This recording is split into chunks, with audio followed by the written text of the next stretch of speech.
Anatomy of a Philanthropath, written and read by Margaret Anna Alice.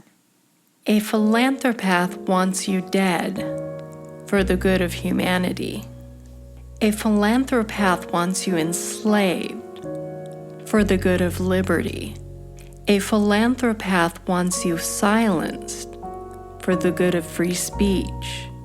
A philanthropath wants you confined for the good of your health.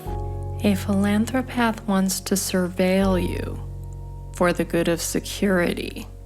A philanthropath wants you to eat orthopterons for the good of the planet. A philanthropath wants you to pay more for less for the good of the economy. A philanthropath wants you to own nothing for the good of the reset. A philanthropath wants you ill for the good of their sick care system.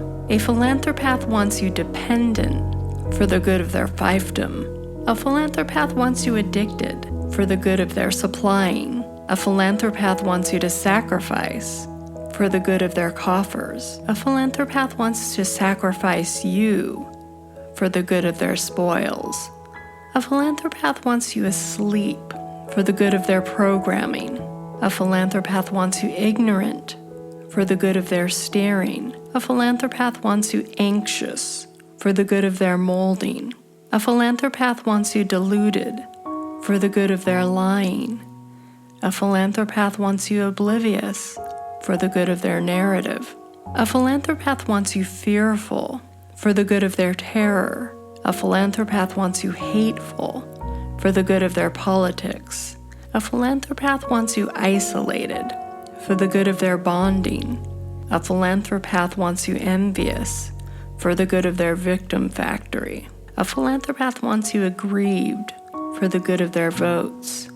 A philanthropath wants you submissive for the good of their coercion. A philanthropath wants you cowardly for the good of their tyranny.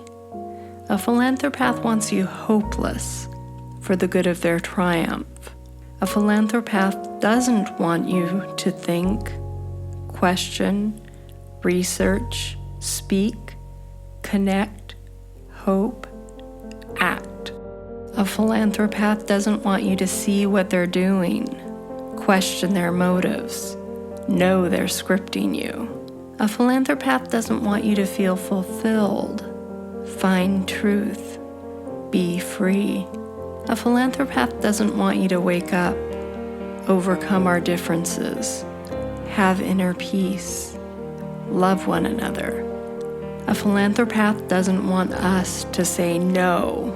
A philanthropath doesn't want us to know we're powerful. A philanthropath doesn't want us to realize we outnumber them. A philanthropath doesn't want us to rise up, prosecute, and convict them.